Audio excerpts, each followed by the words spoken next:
Soy Fernando Díaz Villanueva, hoy es 8 de abril de 2020 y esto es La Contracrónica.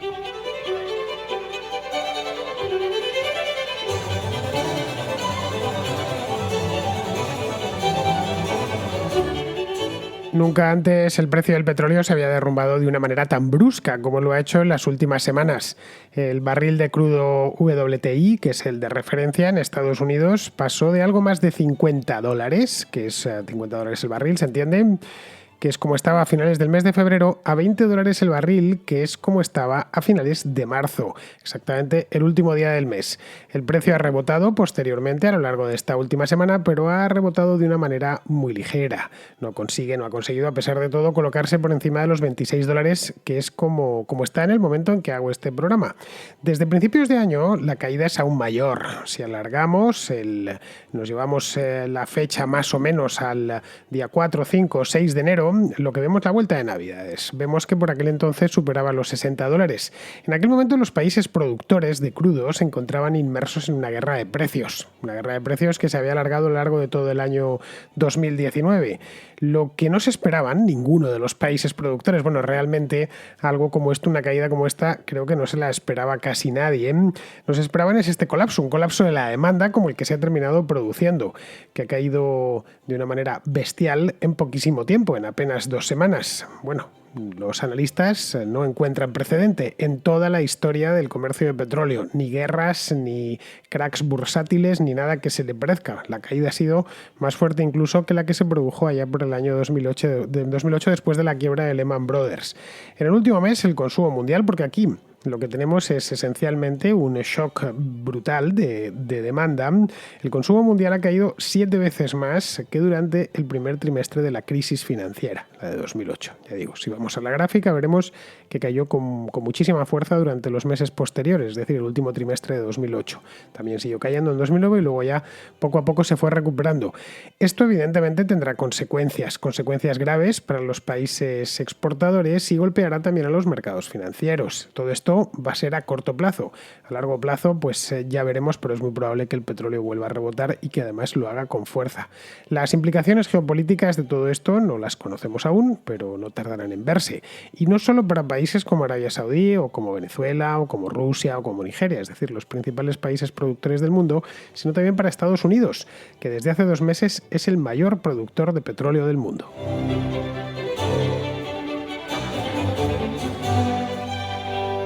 En febrero de este año, es decir, hace poco más de un mes, la producción de petróleo de Estados Unidos alcanzó su nivel más alto, un total de 13.100.000 barriles al día. Esto era más que cualquier otro país productor, cualquiera al que tomemos, da igual que sea Arabia Saudita, que sea Rusia, que son los dos principales, o eran los dos principales hasta febrero de este año, que sea Canadá, Irak, etc. Venezuela, por supuesto, que aunque en su momento llegó a ser, si mal no recuerdo, algo así como el tercer productor de petróleo del mundo, hace muchos años que abandonó ya esa posición y hoy está bastante abajo, lo cual es perfectamente normal porque una de las cosas que ha arruinado el chavismo ha sido la gallina de los huevos de oro que tenía, es decir, la industria petrolera. Bien, este récord en Estados Unidos no es casual. Cualquier persona que siga los temas relacionados con el petróleo o ya por extensión con la energía lo sabrán. Esto se debe al llamado petróleo no convencional. Es el petróleo de esquisto, las arenas bituminosas, etc. Esto permite extraer petróleo de lugares donde hace, qué sé yo, medio siglo pues hubiera sido directamente imposible, pues no existía la tecnología.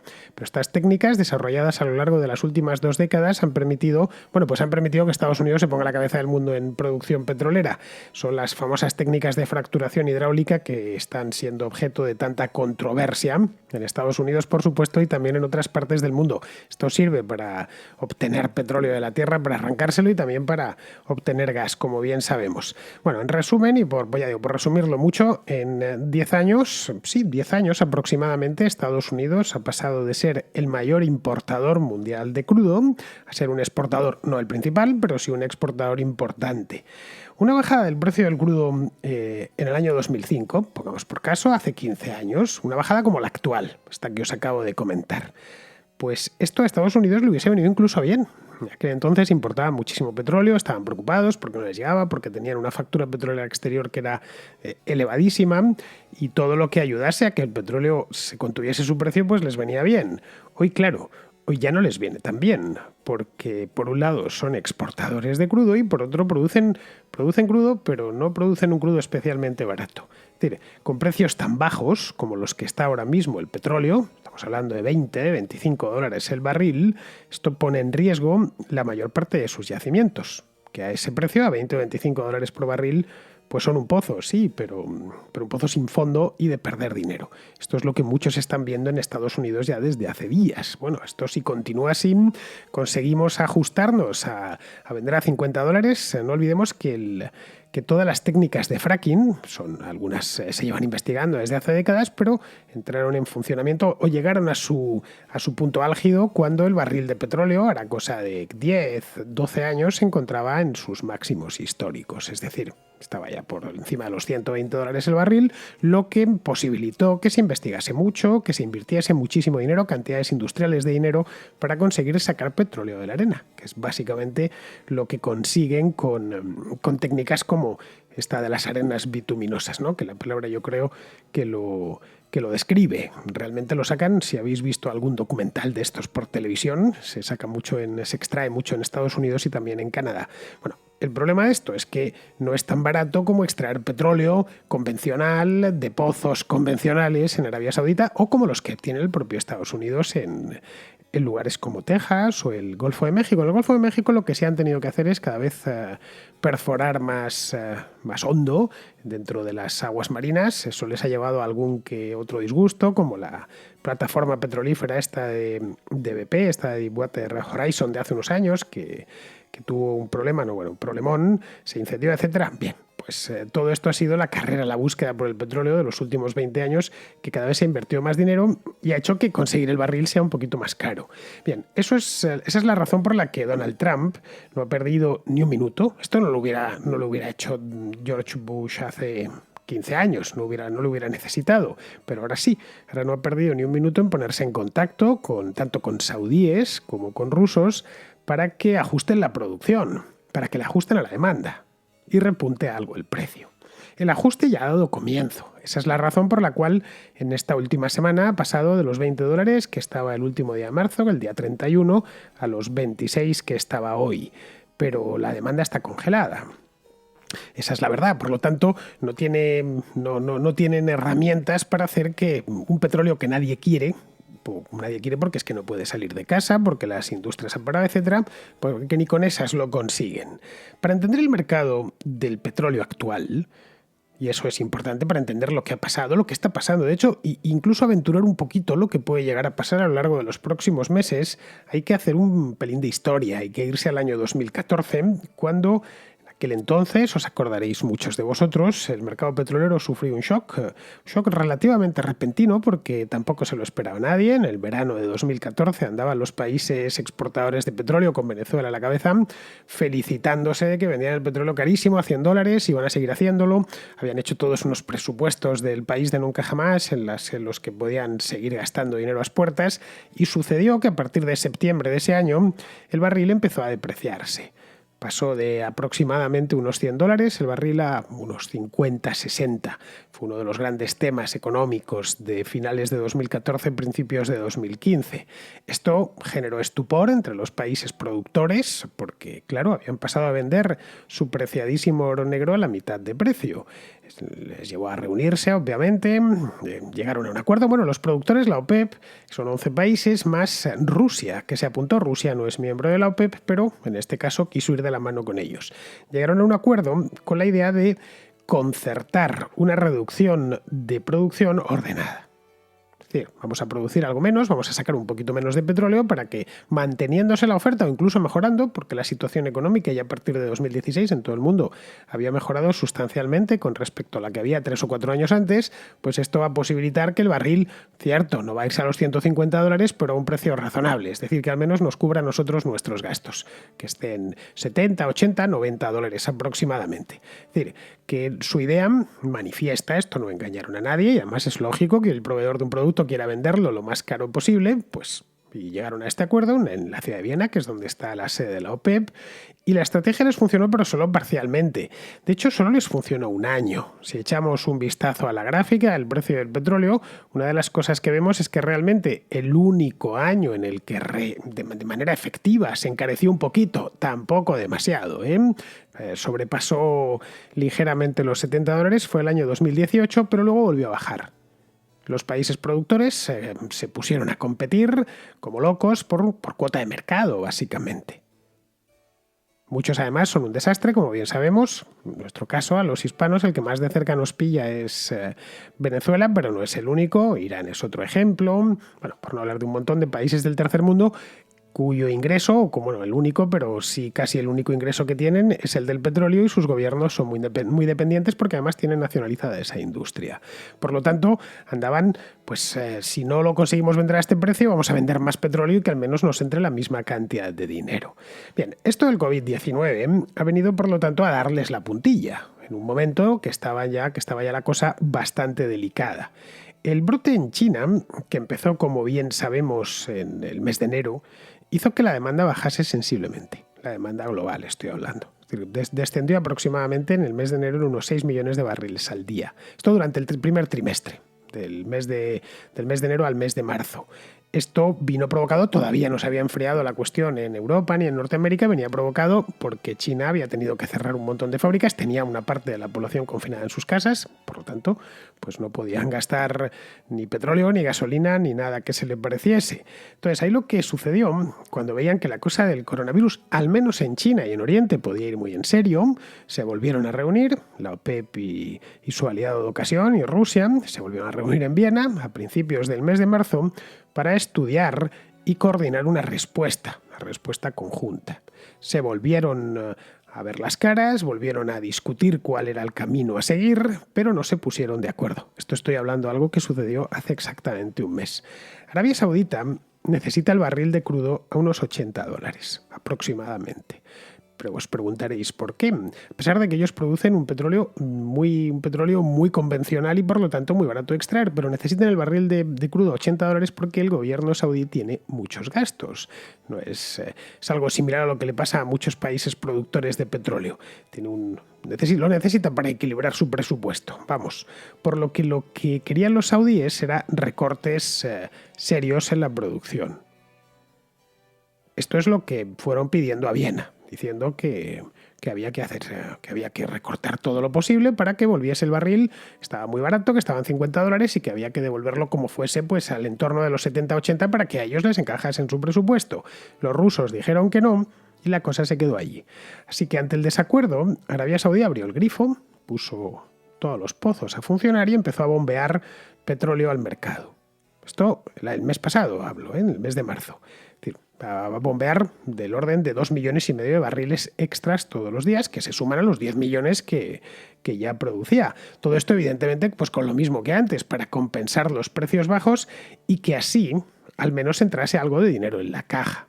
Rusia lo que hizo fue, visto que los saudíes seguían produciendo, Rusia y Arabia Saudí son, exceptuando Estados Unidos, los dos mayores productores de crudo, se apuntaron a la fiesta y los rusos anunciaron que pondrían en el mercado 300.000 barriles más todos los días.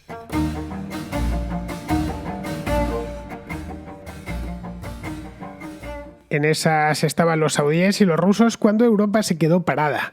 Y una semana después la que se quedó parada fue Estados Unidos y Canadá y también buena parte de Hispanoamérica. Y no solo que se quedaron paradas, sino que van a estar paradas tanto Europa como todo el continente americano durante todavía suficiente tiempo como para que esta gente no sepa qué hacer muy bien con el petróleo que extrae. Bien, el colapso, como bien sabemos, es inédito en el tema petrolero, desde luego. Ya os he dicho antes que no se recuerda una caída semejante en el precio del petróleo en toda la historia, desde que el petróleo se comercia, es decir, desde que se vende y se compra. Los expertos calculan que la demanda global ha caído en torno a un 20-25%, y esto ha sido de golpe. No es que en otras ocasiones ha caído la demanda un 20%, pero ha caído poco a poco. Es decir, en un lapso de varios meses, en este caso ha sido de golpe. En apenas semana y media, 2 semanas. Pero claro, aunque no lo quememos, porque estamos todos, como ya he dicho, estamos todos en casa, no podemos, qué sé yo no puedo ir en moto, por lo tanto, yo tampoco es que gaste mucho, pero bueno, pues qué sé yo, cargo el depósito de vez en cuando, una vez a la semana, una cosa así, y lo mismo pues el que tiene un automóvil o los que qué sé yo, que utilizan camioneros. Bueno, los camioneros todavía pueden seguir circulando, pero las fábricas que utilizaban petróleo para cualquier cosa, todo lo relacionado con la energía, lo mismo el comercio internacional que ha bajado, pues ahí tiene muchísimo menos consumo. Todo esto significa que no lo estamos quemando, pero los pozos siguen produciendo, es decir, de los pozos sigue saliendo petróleo que no va a los consumidores. ¿Y qué hacen con él? Pues por ahora lo están almacenando.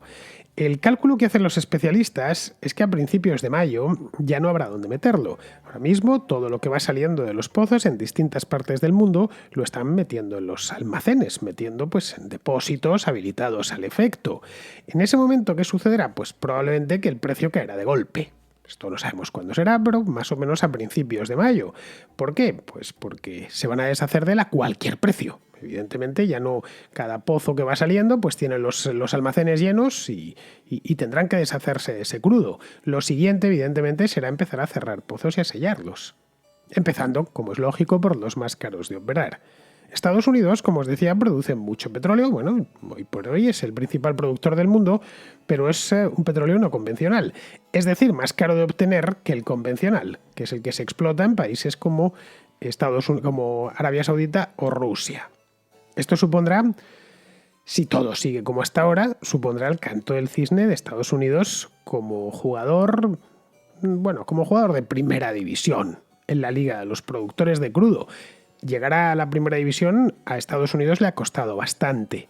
Muchísimos años de evolución tecnológica, de mucha paciencia. Es difícil en cualquier mercado abrirse un hueco, conseguir cuota de mercado, en definitiva, y lo van a perder o van a perderla de golpe. El cierre de pozos en Estados Unidos tendrá efectos. Tendrá concretamente dos efectos, dos impactos. Dos impactos además que van a sentir de una manera, no sé si inmediata, pero dentro de poco. Es una cosa que se verá tan pronto y se podrá verificar tan pronto como empiecen a cerrar esos mismos pozos. Por un lado, y parece inevitable. Por otro lado, en tanto en cuanto la cosa no se va a normalizar en cuestión de 3 o 4 días, sino que van a hacer falta unas cuantas semanas y ese petróleo que os decía se va a ir almacenando y llegará un momento en el que el límite de almacenamiento se alcance.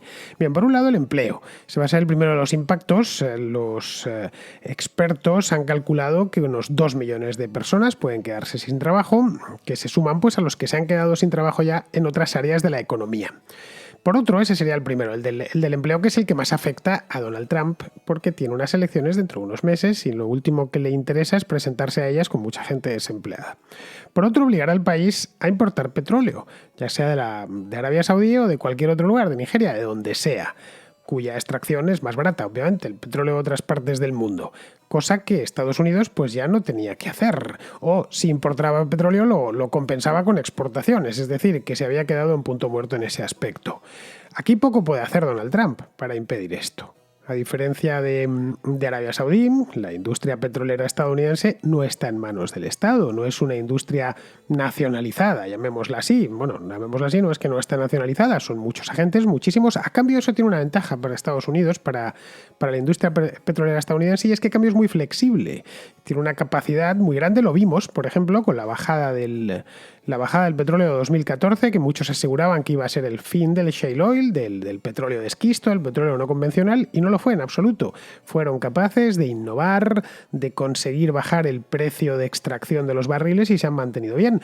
Ojo, podría suceder que tengan una cintura parecida, pero claro, para eso necesitas algo de tiempo, que es lo que no tienen ahora mismo. Aparte de en sí la crisis sanitaria en la que está Estados Unidos, con confinamientos, etcétera. Bien, eso por una parte, que hay que decirlo porque es importante, el hecho mismo de que la industria petrolera de Estados Unidos no es nacional, no es estatal, mejor dicho, más que nacional es, naturalmente, es del país, pero vamos, que tiene flexibilidad, pero claro, el Estado no puede moverlo a su antojo.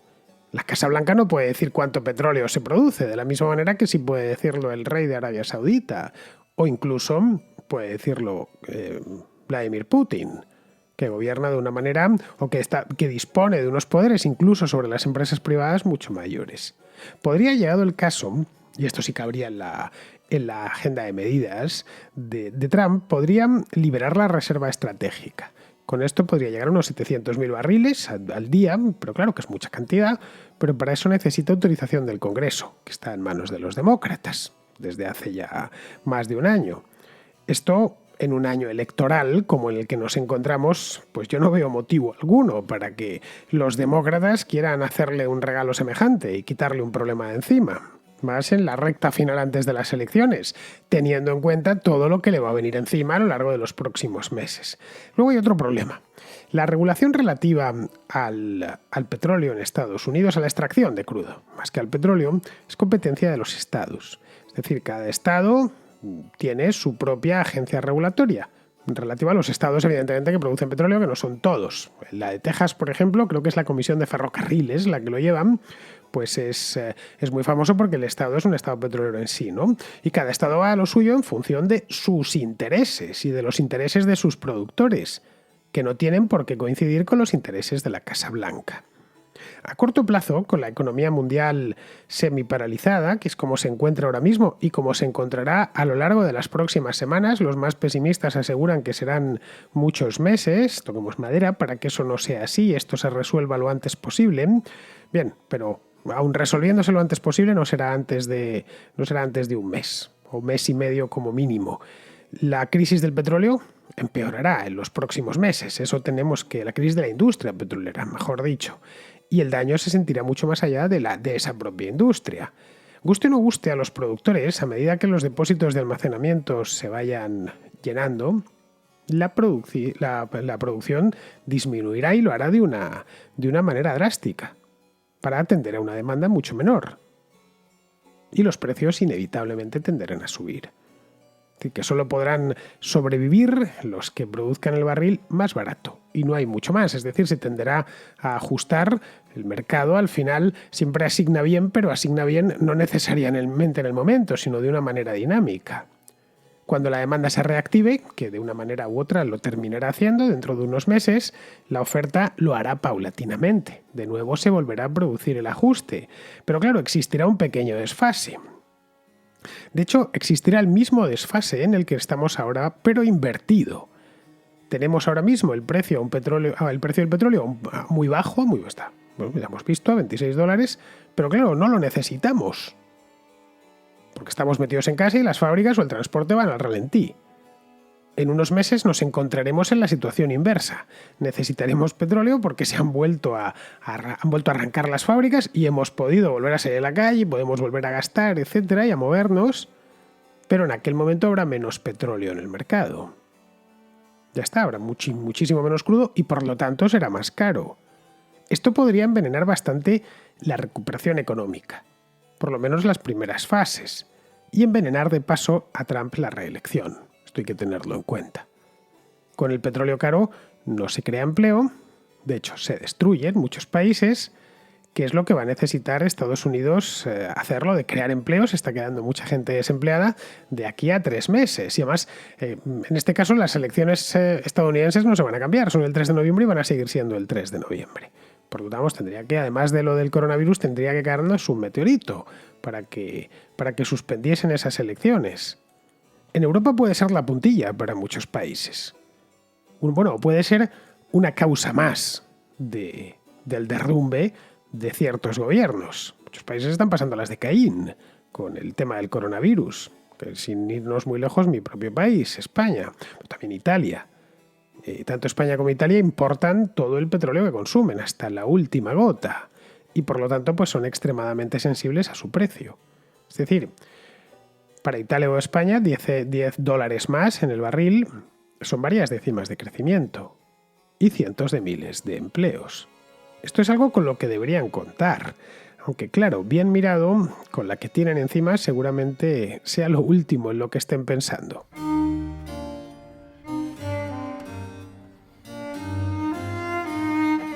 Vamos con la contrarréplica, empezamos con Marisa, que se pregunta si se está bolivarianizando España. Buenas tardes, Fernando. Te quería preguntar si compartes la opinión de que España se está pareciendo cada vez más a Venezuela por la vía de los hechos consumados y que aprovechando esta crisis del coronavirus, los partidos de gobierno están intentando implantar ese socialismo populista que es el chavismo aquí en España. Y poniendo dos ejemplos que a mí me parecen significativos. Uno es la renta mínima universal que quiere instaurar el vicepresidente Pablo Iglesias, al parecer, por lo que informan los medios de comunicación serios y prensa escrita online, pues está intentando convencer y está presionando a Pedro Sánchez para que se apruebe cuanto antes esta medida. Y por otro lado, el intento de censura que está haciendo el otro partido de gobierno, el PSOE, animando a ciudadanos de a pie a que sean, pues, bueno, a que delaten a comportamientos, a perfiles de redes sociales que sean incómodos y que hagan que critiquen al gobierno, que hagan oposición, simplemente eso. Habiendo comprado las televisiones, pues solamente les queda silenciar a las personas que emiten sus opiniones libres y contrarias al gobierno, pues en el otro medio que les queda, que es Internet. Entonces, con estas dos medidas, las segundas se están aprovechando además de los ciudadanos chivatos, como que a mí la verdad es que se me ponen los pelos de punta porque recuerda mucho a comportamientos que se alentaban en regímenes comunistas, la Alemania oriental, sin ir más lejos, que es un ejemplo de antes de ayer, o la Cuba castrista también, que es un ejemplo que sigue vigente. Bueno, no sé qué opinas. Sí, con estos dos ejemplos son dos botones de muestra de que se quiere imponer por la vía de los hechos consumados sin que la población nos enteremos prácticamente de nada y no podamos hacer nada porque estamos encerrados en nuestras casas, pues eso, un régimen cada vez más parecido y más similar al que hay en Venezuela, que será desastroso, por supuesto. Bueno, eso de bolivarianizar, no ya España, sino cualquier país del mundo es lo que le gustaría a Pablo Iglesias, porque a eso se dedicó durante parte de su vida, ¿no? A asesorar gobiernos como el de Hugo Chávez. Otra cosa bien distinta es que lo consiga. A ver, para bolivarianizar España, lo primero que necesitas, bueno, España o cualquier sitio, lo primero que necesitas es una fuente de dinero estable y que te deje mucho dinero, algo tipo PDVSA, más o menos. Es decir, dólares contantes y sonantes y en grandes cantidades. Que tú puedas controlarla completamente, es decir, que te puedas apropiar del 80 o el 90% de la riqueza del país de una tacada. Que te ponga dólares encima de la mesa con los que clientelizar a parte del país. Eso es lo primero. Luego, aparte de eso, necesitas que las instituciones no actúen. Que ni los jueces, que nadie. Que realmente el país se ponga de rodillas, abra los brazos y diga, hágase en mí según tu palabra. Y sobre todo necesitas una nueva constitución que te otorgue plenos poderes para hacer y deshacer a tu antojo. Sin estos elementos no hay bolivarianización exitosa. Puede haber una bolivarianización parcial. Caray, parece que estoy haciendo un trabalenguas. Es que la palabra en sí es de trabalenguas.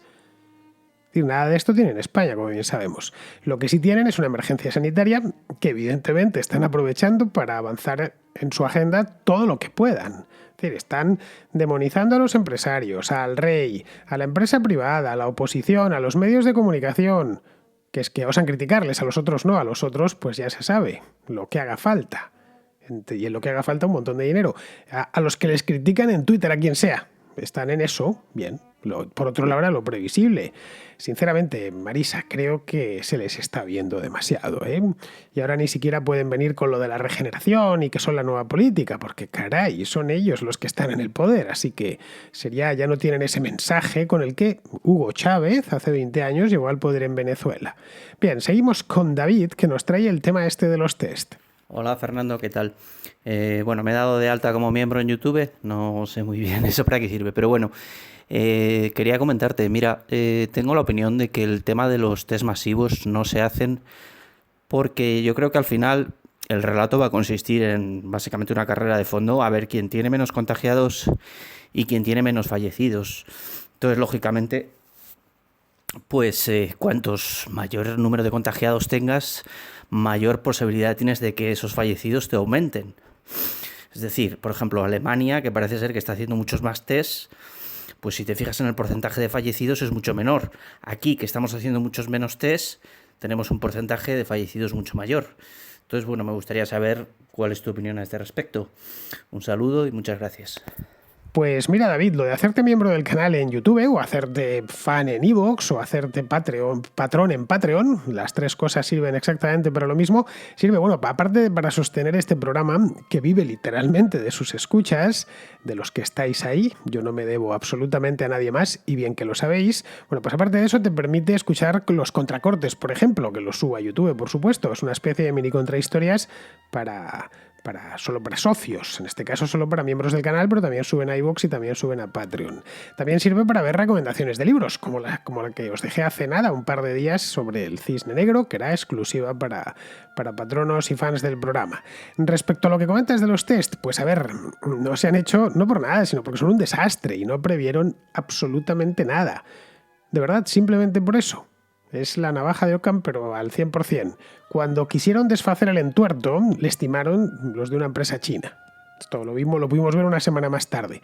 Ya sé que es triste decirlo con esa crudeza, pero es que es así.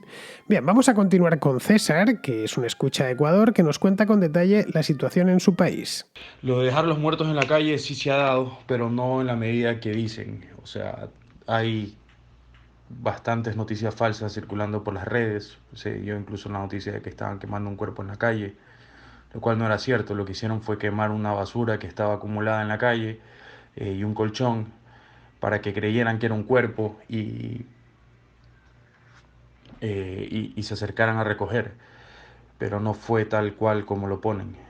Pues bueno, también han habido denuncias. Tú mencionaste que Correa se aprovechará de la situación. Pues sí, hay denuncias desde varios sectores, tanto del gobierno como otros sectores de la oposición, periodistas y demás, que acusan al gobierno de Rafael Correa de crear noticias falsas y de caldear los ánimos en los barrios periféricos de Guayaquil, en lo que nosotros le decimos suburbios.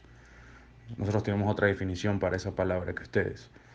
Pues bueno, en estos suburbios que son muy parecidos a las favelas de Brasil, no hay controles, es sumamente difícil controlar el toque de queda y demás. Entonces muchos dirigentes barriales de esos lugares son clientes de Correa, entonces se han aprovechado de eso y están creando malestar ciudadano en general. Y quería mencionar sobre lo que tú dijiste de Abdalá Bucaram. Abdalá Bucaram no sigue en Panamá, regresó al país, si no me equivoco, hace 2 años y medio, por ahí. Y tiene aquí haciendo políticas hace mucho tiempo, pero ya la gente no se acuerda de él. Ha pasado a ser tristemente algo más que un influencer, podría decirse, porque se mantuvo vigente en cierto círculo de jóvenes mediante Twitter por sus declaraciones siempre histriónicas. Y cuando la gente se lo encuentra en la calle, le hace bromas, verdaderamente. Le gritan presidente y demás, y él cree que le están pidiendo que vuelva al poder y todo, pero lo hacen en son de burla. Y se toman fotos con él y todo. Y eso es para lo que él ha quedado. Verdaderamente él siempre fue un showman. Lo calificaban de payaso y muchas cosas. Porque eso es lo que siempre fue. Fue un payaso. Le encantaba subirse a una tarima. Tú te acordarás y puedes buscarlo en YouTube si es que no te acuerdas. Sus bailes en tarima. Se ponía a bailar rock and roll y demás cosas con muchachitas y todo. Entonces siempre fue un payaso. Y para eso es lo que ha quedado. Como eso lo tomamos. Verdaderamente no ha tenido mucho protagonismo en esta crisis, más allá de gritar ciertas cosas a través de Twitter. Creo que hizo un par de videos, pero nada más. Él no tendría ninguna posibilidad de regresar al poder.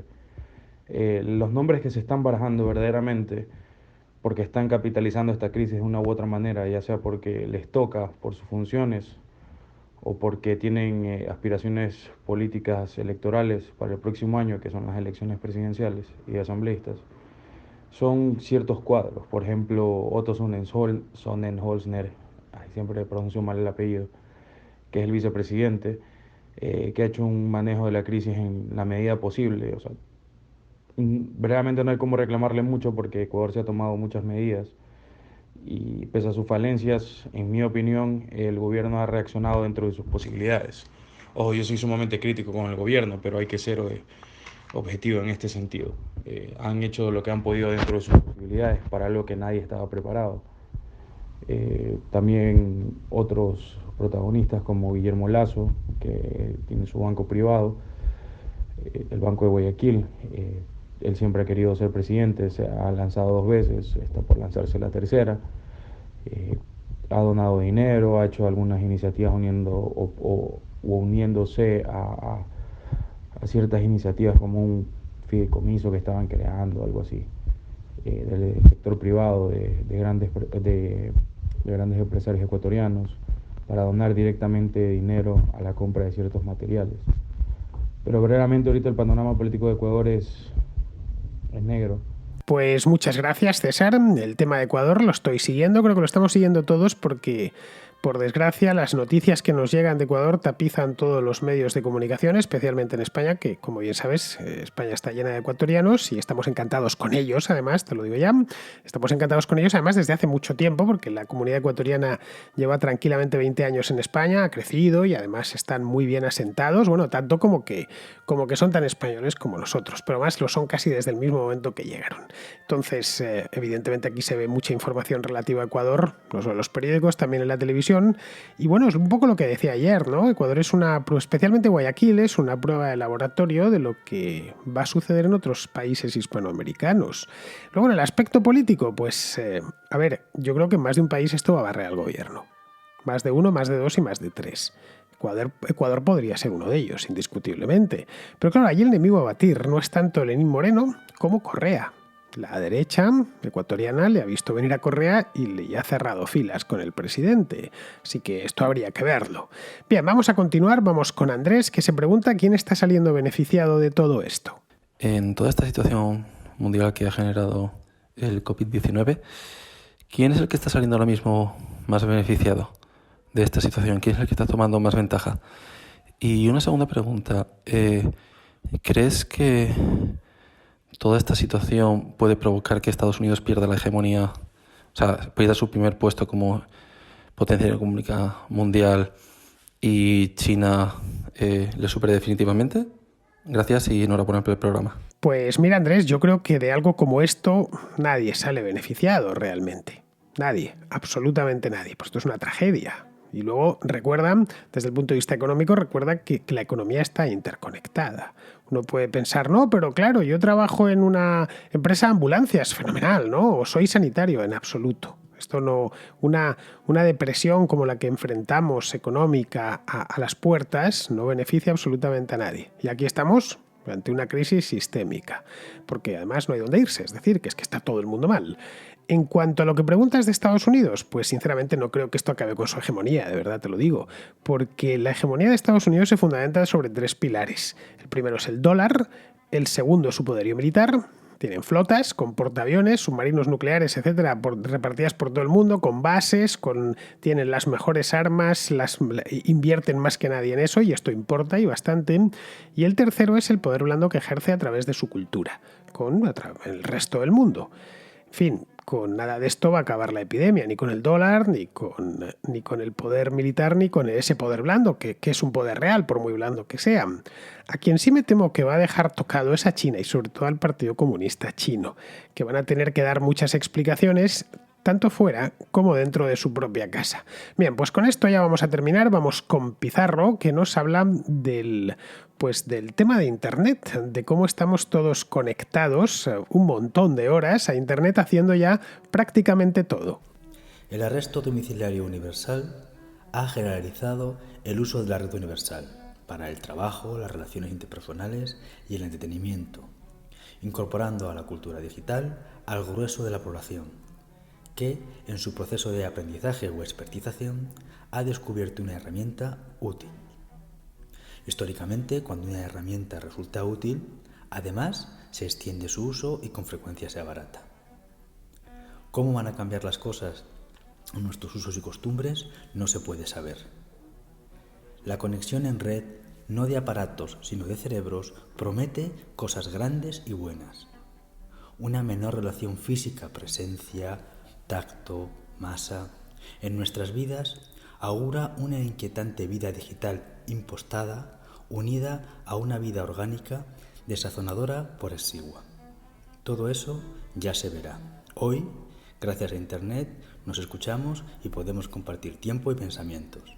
siendo la red un refugio en este vendaval de infortunios y maldades en el que estamos inmersos. Un cordial saludo de Pizarro.